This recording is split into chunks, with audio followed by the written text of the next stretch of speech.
For 7 years, Ezra Blackwell ran the strangest pharmacy in Colorado territory.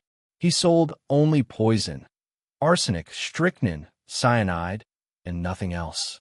The townspeople called him the Angel of Death, yet in all those years, not a single one of his customers ever died. When federal agents finally raided his shop, they discovered that the man they thought was a serial killer had actually been saving more lives than any doctor in the territory. The crimson sign outside Blackwell's apothecary swayed in the mountain wind like a warning from the grave itself. Poisons only. No remedies, no medicines, no exceptions. Most folks in Deadwood Creek, Colorado, crossed to the other side of Main Street when they passed that shop. The windows were painted black from the inside, and the only sound that ever emerged was the soft clinking of glass bottles and the occasional murmur of hushed conversations. Ezra Blackwell was not what anyone expected from a man who dealt in death. At 43, he stood barely 5 feet 6 inches tall, with wire-rimmed spectacles perched on a gentle nose and hands so steady they could measure poison to the hundredth of a grain. His voice was soft, almost musical, and he had a habit of humming old hymns while he worked. Children weren't afraid of him, which perhaps should have been the first clue that something wasn't quite right about his reputation. He had arrived in Deadwood Creek in the spring of 1876, carrying a worn leather satchel filled with chemical formulas and a letter of recommendation from a professor at the Colorado School of Pharmacy. The town had been without a proper apothecary since old Doc Henderson had died the previous winter, and the townspeople were eager to have someone who could compound medicines and treat the various ailments that plague frontier life. But Ezra's first day in business shattered all expectations. When Mrs. Sarah Collins arrived with a prescription for her husband's rheumatism, Ezra politely but firmly refused to fill it. "I don't deal in remedies," he said quietly, adjusting his spectacles. "Only poisons." Mrs. Collins thought he was joking until she saw the rows of dark bottles lining his shelves, each labeled with names that made her blood run cold. Arsenic trioxide, strychnine sulfate, potassium cyanide, mercury chloride. Not a single bottle of laudanum, quinine, or any other medicine could be found in the entire shop. Word spread quickly through Deadwood Creek that their new pharmacist was either insane or dangerous. The town council met in emergency session to discuss what to do about a man who had turned a place of healing into what appeared to be a murder supply shop. But before they could take action, something unexpected happened. People started buying his poisons. It began with Marcus Webb, a rancher who claimed he needed arsenic for rats that were overrunning his grain stores. He emerged from Ezra's shop 20 minutes later, not with a bottle of poison, but with tears in his eyes and a look of profound relief on his weathered face. When asked what had transpired, Webb simply said, "That man understands suffering," and refused to elaborate. Next came Elizabeth Morgan, a widow who said she needed strychnine to deal with wolves that were threatening her livestock. She spent nearly an hour in the darkened shop and emerged looking years younger, as if some terrible burden had been lifted from her shoulders. Like Webb, she offered no explanation for her transformation, only cryptic words about finding exactly what she needed. The pattern continued week after week. Customers would arrive asking for deadly substances, using barely believable excuses about pests and predators. They would disappear into Ezra's black-windowed shop for extended periods, and they would emerge changed, healthier, happier, more hopeful than when they had entered. But most mysteriously of all, none of them ever seemed to actually use the poisons they had purchased. Sheriff Tom Bradley began keeping an informal count, expecting to investigate a rash of mysterious deaths. But months passed, then years, and not a single person in Deadwood Creek or the surrounding area died from poisoning. No dead livestock were found. No pest control seemed to be taking place. It was as if people were buying deadly substances and then simply forgetting to use them. What Sheriff Bradley didn't know, what none of the townspeople could have guessed, was that Ezra Blackwell wasn't really selling poison at all. He was selling something far more valuable and infinitely more dangerous to the established order: hope, freedom, and new identities for people who desperately needed to disappear. Ezra's true background was not that of a simple pharmacist seeking a quiet frontier practice. He was Dr. Ezra Blackwell, former professor of chemistry at Harvard Medical School and one of the most wanted men in America. 3 years before arriving in Deadwood Creek, he had been involved in what newspapers called the Boston Laboratory Incident, a cover story that masked his real crime: developing chemical compounds that could simulate death so convincingly that even experienced physicians would declare the subject deceased. The technology had been intended for medical research, a way to study the body's response to extreme trauma without actually causing death. But Ezra had quickly realized that his discovery had far more revolutionary applications. In a nation where slavery was legal and human beings could be owned like property, the ability to convincingly fake death was perhaps the most powerful tool the Underground Railroad had ever possessed.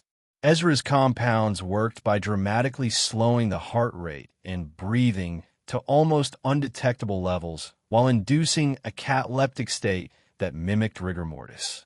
To any observer, including trained medical professionals, the subject appeared completely dead. But the effects were temporary, wearing off after 12 to 18 hours with no permanent damage to the subject. The poisons that Ezra sold in Deadwood Creek were actually carefully formulated doses of these compounds, disguised as common toxic substances. When a customer came to his shop seeking arsenic for rats, they were really asking for help in faking their own death or that of a family member. The elaborate charade was necessary because Ezra's customers were escaped slaves, political refugees, and others whose lives depended on disappearing completely from their old existence. The process was elaborate and required perfect timing. A customer would arrive at Ezra's shop and explain their situation in the coded language that Underground Railroad networks had developed. Ezra would then prepare a specific compound based on the person's weight, age, and health condition. The customer would take the substance at a predetermined time, usually when they were already ill or injured, making their apparent death seem natural. Local authorities or slave catchers would examine the body, declare the person dead, and arrange for burial. But Ezra had arrangements with sympathetic undertakers and cemetery workers throughout the territory. The corpse would be secretly removed from their coffin before burial, revived with Ezra's antidote compounds, and then transported to safe houses where they could begin new lives with completely different identities.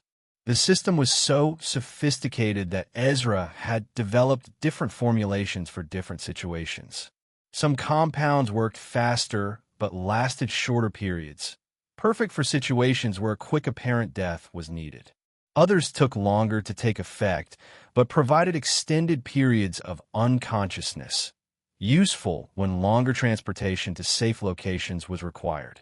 Marcus Webb, the rancher who had been one of Ezra's first customers, wasn't really dealing with rats in his grain stores. He was a former slave who had escaped from a Louisiana plantation and made his way to Colorado territory, but bounty hunters were closing in on him. Ezra's compound allowed Webb to fake his death from a heart attack, and he was buried in the Deadwood Creek Cemetery with full honors. 3 days later, he was secretly exhumed, revived, and given a new identity as a free-born rancher from Kansas. Elizabeth Morgan, the widow with the supposed wolf problem, was actually fleeing an abusive marriage to a powerful politician in Denver. Her husband had connections throughout law enforcement and had vowed to kill her rather than allow her to divorce him and potentially expose his criminal activities. With Ezra's help, she faked her death from pneumonia and was reborn as a schoolteacher in a distant mining camp where no one would ever think to look for a dead woman. The success of Ezra's operation depended not just on his chemical expertise, but on an elaborate network of allies who helped make the deceptions convincing. Dr. James Morrison, Deadwood Creek's physician, had been secretly recruited after Ezra saved his daughter's life using conventional medicine. Morrison would examine Ezra's victims and pronounce them dead, providing the medical authority that made the charade believable. Undertaker Samuel Hayes was another crucial ally. His funeral parlor served as a temporary way station where apparent corpses could be stored until it was safe to revive them. Hayes had lost his own son to slave catchers years earlier and was eager to help others escape similar fates. He developed techniques for creating coffins with hidden air supplies and secret compartments that would keep the supposedly dead comfortable during their temporary entombment. Even Sheriff Bradley, unknowingly, played a role in the network's success. His diligent record-keeping and investigation of each apparent death helped establish the legitimacy of the fake demises. When federal agents or bounty hunters came looking for escaped slaves or fugitives, Bradley could show them detailed death certificates and burial records that convinced even the most suspicious investigators. But Ezra's operation involved more than just faking deaths. His shop served as a communication hub for Underground Railroad activities throughout Colorado Territory. The coded language used by his customers allowed information to flow about safe routes, dangerous areas, and law enforcement activities.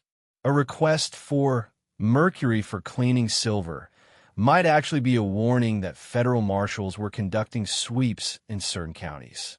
An order for cyanide to develop photographs could signal that a new safe house had been established.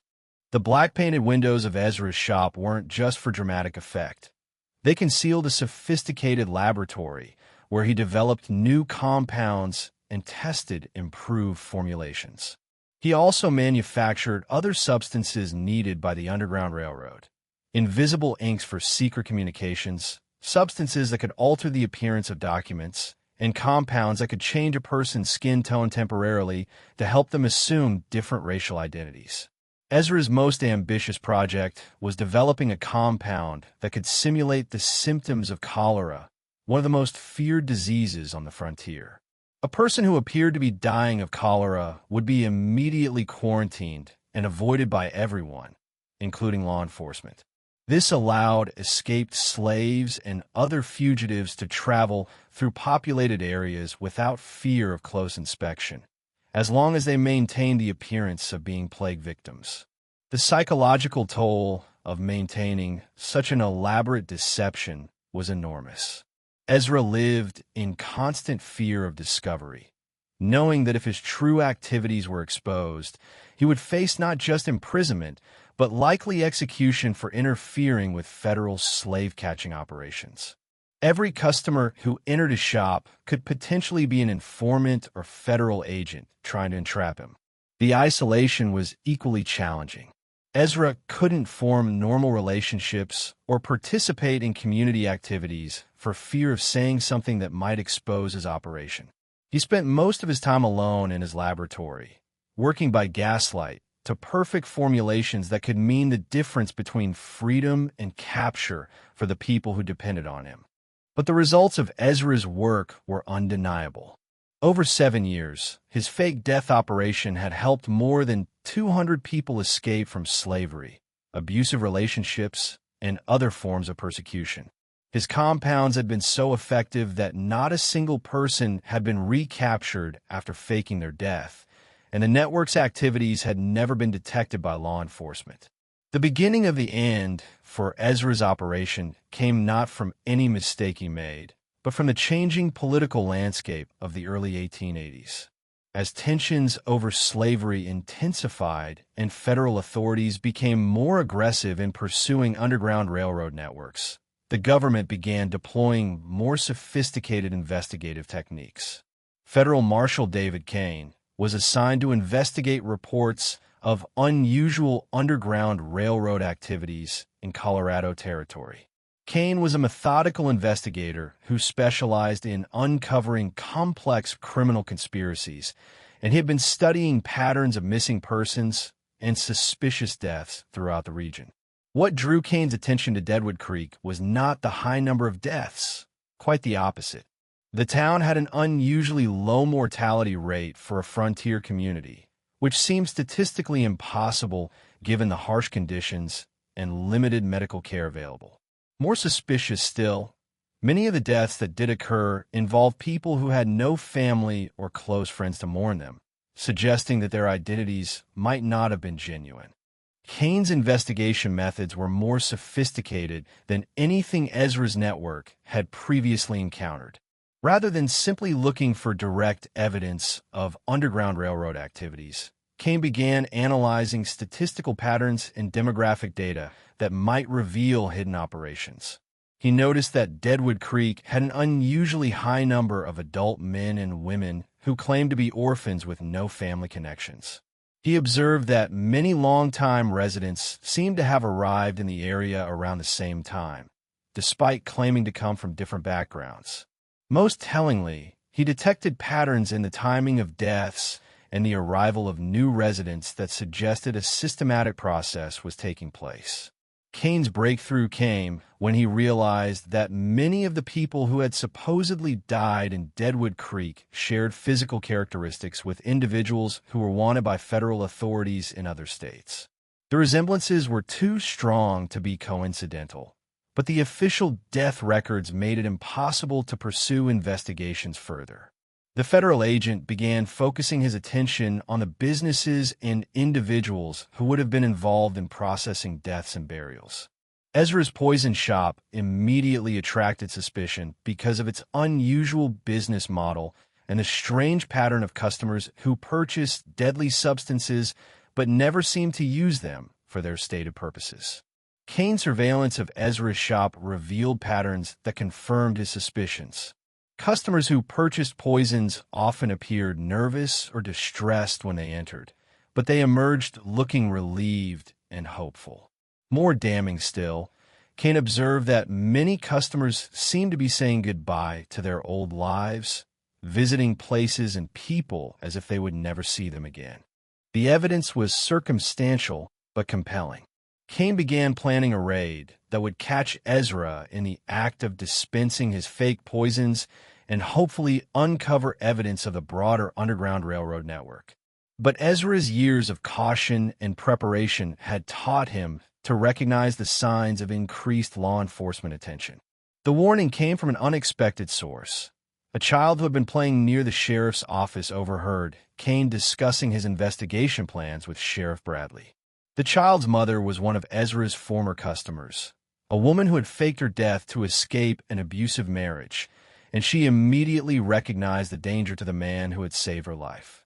Ezra received the warning with characteristic calm, but he immediately began implementing the emergency procedures he had developed for exactly this situation. His first priority was to destroy any evidence that could be used to prosecute other members of his network. His second priority was to ensure that people who were currently in the process of faking their deaths could complete their transition safely. Working through the night, Ezra destroyed his laboratory equipment and disposed of his chemical supplies in ways that would leave no trace of their original purpose. He burned his records of formulations and customer identities, though he had memorized enough information to continue his work elsewhere, if necessary. Most importantly, he prepared final doses of his compounds for the 3 customers who were scheduled to fake their deaths in the coming days. But Ezra made one final, crucial decision that would define his legacy. Rather than fleeing and abandoning his network, he chose to stay and face capture in order to provide cover for the people who depended on him. His arrest would create a distraction that would allow other network members to escape and establish operations elsewhere. Kane's raid on Blackwell's apothecary took place at dawn on a cold November morning in 1883. The federal agent arrived with 6 deputies and a warrant authorizing the search and seizure of any materials related to Underground Railroad activities. They expected to find a sophisticated laboratory and extensive records of illegal operations. Instead, they found exactly what Ezra's shop appeared to be, a small business that sold poison to customers who needed to deal with pests and predators. The shelves were lined with clearly labeled bottles of genuine toxic substances. The only records were simple transaction logs showing sales of arsenic, strychnine, and other poisons for legitimate purposes. Kane searched every inch of the shop, looking for hidden laboratories, secret formulations, or coded communications. He found nothing that could serve as evidence of Underground Railroad activities. Even Ezra's personal belongings revealed no suspicious materials or connections to anti-slavery networks. Frustrated but not defeated, Kane arrested Ezra on suspicion of aiding fugitive slaves. But without physical evidence to support the charges, Kane knew that his case was weak. Ezra's arrest was based entirely on statistical analysis and behavioral observations that would be difficult to present convincingly in court. The trial of Ezra Blackwell became a sensation throughout Colorado Territory. Federal prosecutors struggled to explain how a man who sold poison to kill pests could be guilty of helping escape slaves. Ezra's defense, led by sympathetic local attorneys, argued that he was simply a businessman who provided a legal service to customers dealing with legitimate pest control problems.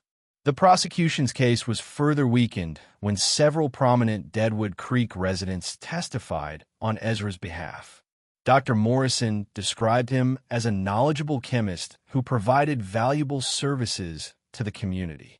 Sheriff Bradley testified that he had investigated every death in the area and found no evidence of poisoning or suspicious circumstances. Even some of Ezra's customers testified that they had purchased genuine poisons for legitimate purposes and had used them exactly as intended. What the jury didn't know was that many of the witnesses testifying for Ezra were people whose lives he had saved through his fake death operation.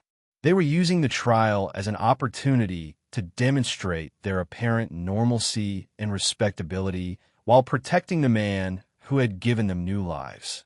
The trial lasted for 2 weeks, and the jury deliberated for only 3 hours before returning a verdict of not guilty on all charges. The federal prosecutors had failed to prove that Ezra Blackwell had committed any specific crimes, and the jury had been convinced by testimony about his good character and legitimate business practices. But Ezra's acquittal came at a tremendous personal cost. His Underground Railroad operation had been completely exposed, even if it couldn't be proven in court. Federal agents would continue to monitor his activities, making it impossible for him to resume his work helping fugitives. Most importantly, the network he had spent 7 years building had been scattered and damaged by the federal investigation. However, the techniques that Ezra had developed for faking death proved to be so valuable that they were adopted by Underground Railroad networks throughout the country. The formulas he had perfected were secretly distributed to other chemists and physicians who continued his work in different locations. His innovation had created a method for helping fugitives that was nearly impossible for authorities to detect or counter. Ezra himself never returned to Underground Railroad activities after his trial. The experience had been too dangerous, and the federal government continued to monitor anyone suspected of anti-slavery activities. Instead, he established a legitimate medical practice in a distant territory, using his chemical expertise to develop genuine medicines that helped frontier communities deal with disease and injury. But the impact of Ezra's work extended far beyond the immediate assistance he had provided to escaped slaves and other fugitives. His fake death operation had helped coordinate some of the largest and most successful Underground Railroad rescues in the history of the American West. Conservative estimates suggest that information and assistance provided through his network had contributed to the successful escape of over 1,000 people from slavery and other forms of bondage. The irony of Ezra's story was that his reputation as the Angel of Death had actually been earned through his dedication to preserving life. The poisons he sold had never killed anyone because they weren't really poisons at all. They were tools of liberation disguised as instruments of destruction. His customers never died because death was the last thing Ezra wanted to provide them. Dr. Morrison continued to serve the residents of Deadwood Creek for many years after Ezra's trial. But he never forgot the lessons he had learned about the courage and ingenuity of people who were willing to risk everything to help others achieve freedom. In his later years, he would often tell the story of the quiet chemist who had turned his knowledge of death into a weapon for life. The compounds that Ezra had developed for faking death became the foundation for legitimate medical research into suspended animation and trauma treatment. His work contributed to advances in anesthesia and surgical techniques that saved countless lives in later decades. The man who had been feared as a dealer in death had actually been pioneering medical technologies that would benefit humanity for generations. Ezra Blackwell died in 1901 at the age of 68, having lived to see the end of slavery and the vindication of the cause he had served in secret. His funeral was attended by dozens of people who traveled from across the Western Territories, many of whom had no obvious connection to the quiet man who had run a small-town poison shop. Among them were former slaves who had found freedom through his compounds, reformed criminals who had been given second chances, and the children and grandchildren of people whose lives had been saved by his fake death operation. The crimson sign that had hung outside Blackwell's apothecary, "Poisons Only," was preserved by the local historical society as a reminder of one of the most unusual and effective resistance operations in American history. But the full story of what that sign had represented remained a secret known only to a few, a testament to the power of scientific knowledge to serve the cause of human freedom. The pharmacist who sold only poison had indeed been dealing in death, but not in the way anyone had imagined. He had been killing the old lives of people who needed to be reborn, ending the existence of slaves so they could begin again as free human beings. His poisons had been antidotes to oppression, and his customers had never died because he had been in the business of resurrection all along.